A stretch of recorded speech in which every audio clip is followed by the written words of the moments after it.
Welcome to our poster presentation, documenting meme culture and preserving ephemera through digital display, ESPN College GameDay posters. I'm Grace Thomsen, Graduate Assistant in Special Collections, and I arranged and described this collection back in 2022. And I'm Kate Morris, Head of Special Collections at James Madison University. So what is ESPN College GameDay, and why did we decide to collect posters from the event? This live broadcast event is a pregame show by ESPN as part of their coverage of college football.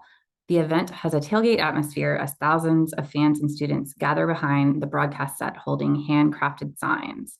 As you can see from the images on the screen, the crowds are huge and the posters are hilarious. College GameDay first came to JMU's campus in 2015 when the Dukes lost to the Richmond Spiders, and again in 2017 when they were victorious against the Villanova Wildcats. In 2017, Special Collections staff were seeing and experiencing the buzz on campus being generated by the game day excitement, particularly across social media. We knew that it would be a significant campus event and that the posters created by the students represented a unique snapshot of the student experience at that particular moment in time. We also realized that we didn't have anything like the posters among our holdings, and we also wanted to capitalize on the visibility of game day to engage with the campus community in a new way.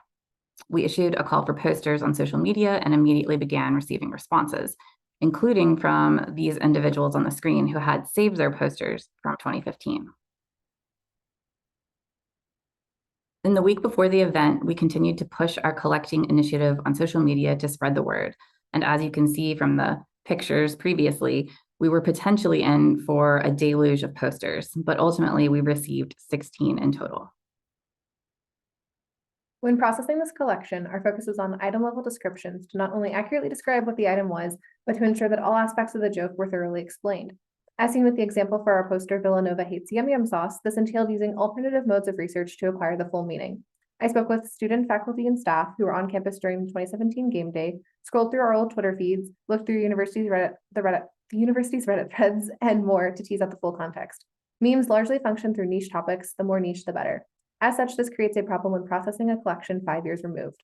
What's viral and niche in the moment does not last long, nor is it often remembered. Most of our posters had some sort of inside joke attached to it, and we noticed that our students generated meme content of a highly niche or an ephemeral style.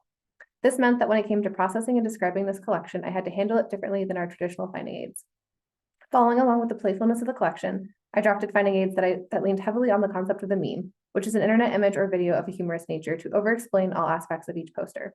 This is important to establish the theme of the collection, but also to ensure that as meme culture continues to shift and we get further and further away from this style of meme, that the joke and intent is still understandable. Here's the archival description as it appears within the ArchivesSpace public user interface, with detailed item level description and poster topic captured in the item title. This example features Jeopardy champion Austin Rogers, who some of you may remember, and if you don't, you should read the finding aid. Another motivation behind our decision to describe the collection in this manner stemmed from the preservation issues that emerged upon accessioning the content.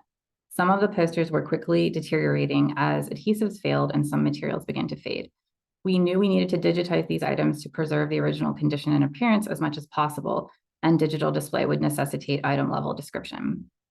Digitization of the posters was performed by graduate assistants within the digital projects unit of the library, and Artstor was selected as the platform for digital display. Use of the digital object functionality within ArchivesSpace created a link out to Artstor through the thumbnail image display visible within the finding aid. Here is how the digitized posters appear within Artstor with full description, as well as a clear citation indicating the location of the original physical item and a link back to the finding aid. This digital representation and display connects the description to the actual image, which helps facilitate in fully understanding the meme. This allows those interacting with our finding aid to get the full experience of the poster, years removed from its virality. Working on a collection like this, as someone who did not attend this school as an undergraduate and was years removed from the memes and pop culture moments themselves, meant that some of the context was lost or unknown to me.